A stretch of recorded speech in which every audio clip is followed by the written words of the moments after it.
नमस्कार, आप देख रहे हैं न्यूज़ नेशन डिजिटल और मैं हूं आपके साथ सचिन दुबे। नमस्कार, मैं हूँ आपके साथ रोमिता तिवारी और आज हम बात करने वाले हैं वक्फ बोर्ड संशोधन विधेयक जिस तरीके से सदन में पेश किया गया, उसके बाद काफ़ी हंगामा देखने के लिए मिला। विपक्षी नेताओं की तरफ से तमाम सवाल खड़े किए गए हैं। विपक्ष ने आखिर क्या दलीलें सामने रखी है, इस पर हम बात करेंगे और साथ ही ये बात करेंगे कि आखिर कौन से संशोधन सरकार की तरफ से इसमें किए जाने हैं, जिसको लेकर कई धर्म गुरुओं ने सचिन सपोर्ट तो किया है, लेकिन कई ऐसे नेता हैं जिन्होंने इसका विरोध भी दर्ज करवाया है। देखिए, सबसे बड़ी बात यहाँ पर ये है कि पहले वक़्फ़ को समझना होगा कि आखिर वक़्फ़ को बनाया क्यों गया था क्योंकि इस्लाम ऐसा कई दावे किए गए हैं कि जब से इस्लाम है तब से वक़्फ़ बोर्ड जो है वो है।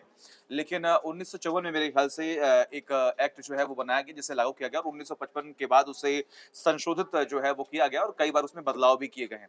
सबसे बड़ी बात यहाँ पर ये है कि ये जो बिल पेश किया गया है, ये जो लगातार संशोधन की बात कही जा रही है, इसके पीछे की वजह क्या है?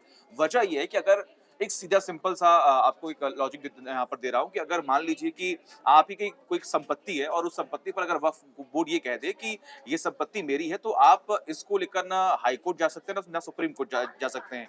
आपको जाना होगा वक्फ के पास से और उसे ये प्रूव करना होगा कि वक्फ जिस पर दावा कर रही है कि ये उसकी जमीन है, वो जमीन उसकी नहीं, वो जमीन मेरी है। तो उसके लिए सारे कागजात, सारे प्रूफ जो है वो आपको खुद ही पेश करने होंगे और इसी को लेकर तमाम जो संशोधन की बात सामने आ रही है, वो सरकार करने जा रही है। और देखिए सबसे चौंकाने वाली बात ये है कि जो ज़मीनें अब तक सामने आई हैं उसको लेकर बहुत सारे दावे पेश भी किए जा चुके हैं और सबसे बड़ा आंकड़ा जो अब तक सामने आया है वो ये है कि वक्फ बोर्ड के पास 3 दिल्ली जिसमें बस सकते हैं इतनी ज़मीन है। यानी कि आप ये समझिए कि दिल्ली शहर का अगर आप क्षेत्रफल देखेंगे तो इतनी ज़मीन जिसमें 3 दिल्लियाँ बस सकती हैं, बसाई जा सकती हैं, उतनी ज़मीन अकेले वक्फ के पास है। हुँ। अब देखिए जो विधेयक लाया जा रहा है उसमें क्या बात है, इसमें जो संशोधन किया जा रहा है उसमें ये जो सबसे बड़ी आपत्ति है वो यही है कि इसका कोई हिसाब-किताब नहीं नहीं है है।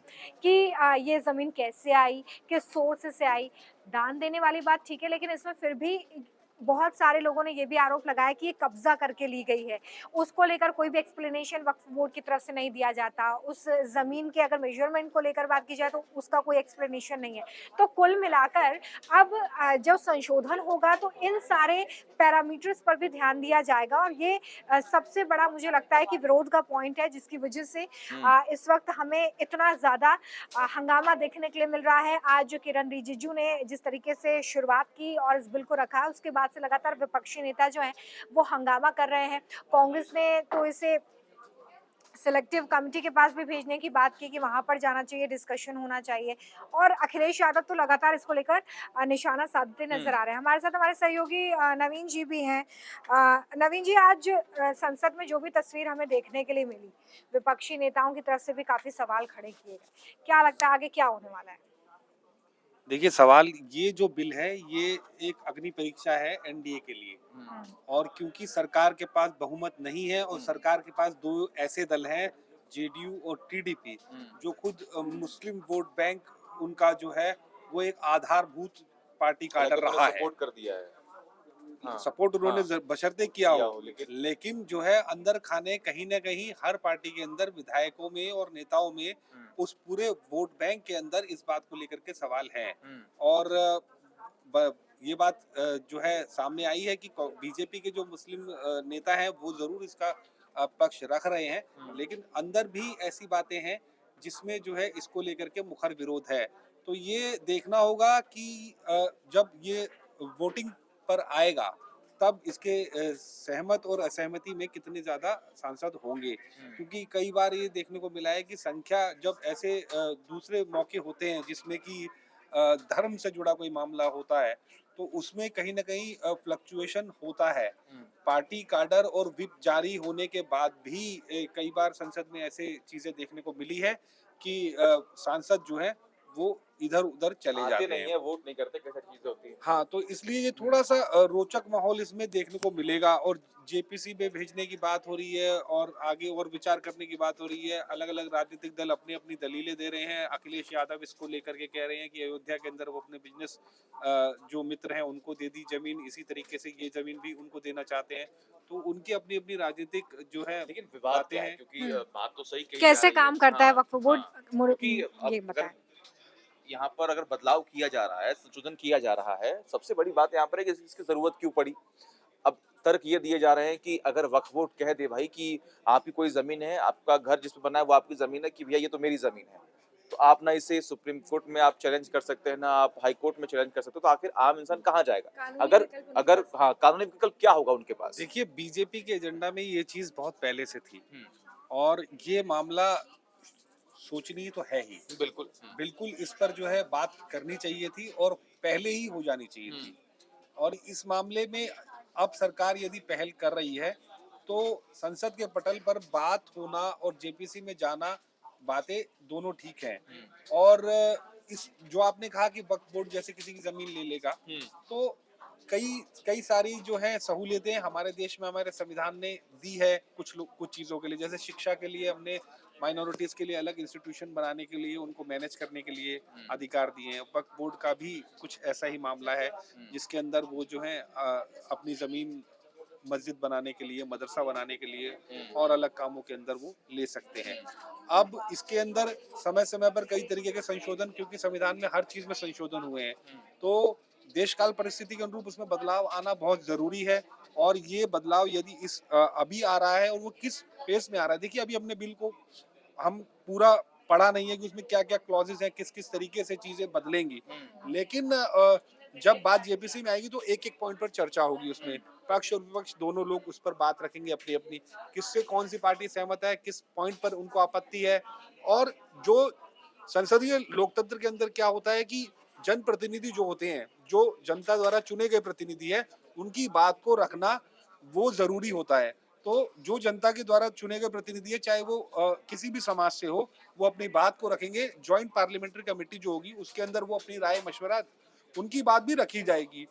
क्योंकि सदन के अंदर जब विधेयक पेश होगा तो उस पर जो है सरकार अपनी बात रखने के बाद बहस जरूर होती है, हुँ, लेकिन उसमें वो समय, वो पॉइंट्स कितने जो है सफल हो पाएंगे नहीं हो पाएंगे, ये चीज तो बहुमत के आधार पर तय होती है। यदि बहुमत जिसका ज्यादा होता है तो ध्वनि मत से वो हुँ, पारित हो हुँ, जाता है। हुँ, लेकिन जेपीसी में जब कोई चीज जाती है तो उसके अंदर कई सारे जो है कट्स उसमें लगते हैं, हुँ। कई सारे जो है इन्वॉल्वमेंट उसमें अंदर और चीजें देखिए ऐड सबसे की बड़ी जाती बात है। यहाँ पर ये है कि देखिए ये सब तो हम लगातार देख ही रहे हैं। अब विपक्ष तो बार-बार उसने कई आरोप लगा दिए कि अपने व्यापारी दोस्तों को लाभ देने के लिए ये सरकार नियम लेकर आ रही है। कई लोगों ने इसको हिंदू-मुस्लिम एंगल से भी देखने का प्रयास किया। विपक्ष ने ये भी सवाल किया हाँ। है कि अगर आप हिंदू बोर्ड में किसी गैर मुस्लिम की बात अगर करते हैं, आप उनको जगह नहीं देते हैं, अगर किसी मुस्लिम को जगह नहीं देते हैं, तो आप फिर इस बोर्ड में कैसे बात कर सकते हैं? विपक्ष ने सवाल ये किया है कि नहीं, क्या लेकिन आपने हिंदू राम बोर्ड मंदिर की के बोर्ड बात, में किसी गैर हिंदू को जगह दी है? ये नियम सिर्फ मुस्लिमों के लिए आप क्यों ला रहे हैं? देखिए जो बातें हैं वो, क्योंकि वक्फ बोर्ड जो है उसका काम मुस्लिम समुदाय से जुड़ी चीजें जो है उनकी देखरेख करना है। और उसके अंदर, लेकिन उसकी देखरेख जो है वो सरकार के अंतर्गत मातहत होती है। हुँ, आप किसी भी स्टेट में जाएंगे, अलग स्टेट के मातहत ही वो वक्फ बोर्ड बने होते हैं। क्योंकि भूमि जो है, असल चीज भूमि का अधिग्रहण और भूमि का मालिकाना हक जो होता है वो सरकार का ही होता है। हुँ, तो इसके इसीलिए इस मामले में भी अ, और रही बात ट्रस्ट की, हुँ, मैं इसको थोड़ा सा क्लियर हुँ, कर दूं, वो हुँ, ट्रस्ट की बात है। हुँ, ट्रस्ट वो चीज है जब एक निर्धारित भूमि आपके पास दी गई है आपको, हुँ। और आप उस परिधि के अंदर ही उसके संचालन और क्रियान्वयन उनको कर सकते हैं, चला सकते हैं, कौन उसका किस पद मोटिव भी पर तो वही होगा। होना चाहिए ना कि आप किसी के हित में काम कर रहे हों। उसकी सीमा बंधी हुई हुँ, है, हुँ, ट्रस्ट की सीमा बंधी हुई है। हुँ, आप किसी भी श्राइन बोर्ड को लीजिए, किसी हुँ, ट्रस्ट को लीजिए, हुँ, उसकी भूमिगत सीमा जो है वो हुँ, बंधी हुई है। हुँ, वो उसके बाहर कहीं भी किसी चीज में हस्तक्षेप नहीं कर सकता है हुँ, वक्फ बोर्ड के कानून के अंदर, लेकिन ऐसा नहीं है। हुँ, इसीलिए जो है कोई भी वक्फ बोर्ड जो है सरकार के मातहत, राज्य सरकार के मातहत ही काम करता है। हुँ, उसका संरक्षण जो है वो सरकार के अधिकारी ही देखते हैं उसको। हुँ, तो तो जो मामला है, ये जो अलग अलग जो कंपैरिजन जो लोग कर रहे हैं वो थोड़ा सा हुँ, गलत है हुँ। इसमें। और इसमें क्या कोई गैर जो मुस्लिम है वो भी दान कर सकता है जमीन को?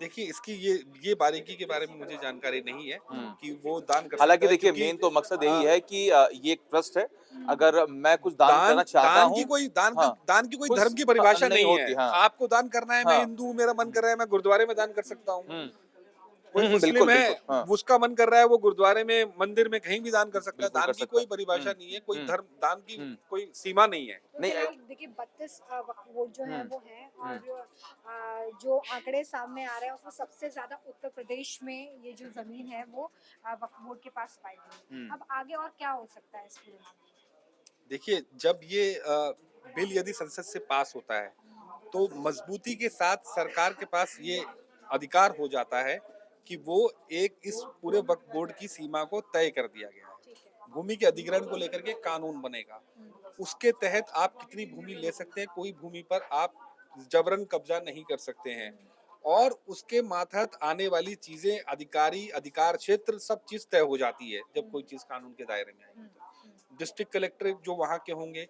जो वहाँ पे सर्वोच्च अधिकारी जो है मतलब भूमि सब को कुछ देखते हुए, उनके सब कुछ उनके निगरानी में ही होगा बिल्कुल और एक बिल्कुल लिमिटेशंस जो है वो तय एक कर दी पर्दा जाएंगी। जो है वो हाँ, हट जाएगा। हट जाएगा क्योंकि बहुत जरूरी भी, क्योंकि जैसा कि आपने कहा भी कि उनके पास इतनी जमीन है कि 3 दिल्ली जैसे राज्य और इतनी बड़ी पॉपुलेशन जो है वो मतलब बना सकते हैं, बस चेंज क्योंकि कर सकते मेरे ख्याल से रेल और डिफेंस के बाद तीसरे नंबर पर यही है वक्फ बोर्ड जिनके पास इतनी ज्यादा जमीनें जमीन हैं। है। तो ये जब तर्क दिया जा रहा है कि आखिर ये जमीनें क्यों इतनी तेजी से बढ़ रही हैं, और मेरे ख्याल से कोई इनकी कोई प्रूफ भी नहीं है, अगर उनको प्रूफ करना भी हो तो किसको आकर प्रूफ करेंगे, अभी तक कोई ऐसा नियम नहीं है। तो इन्हीं नियमों में बदलाव करने के लिए ये जो संशोधन बिल है वो पेश किया गया है। चलिए इस पर हम और चर्चा करते रहेंगे। फिलहाल हमारी इस खास चर्चा में इतना ही। आप इसको लेकर क्या सोचते हैं कमेंट करके हमें जरूर बताइएगा। न्यूज नेशन अब व्हाट्सएप पर खबरों के ताजा अपडेट के लिए न्यूज नेशन के इस क्यूआर कोड को स्कैन करें।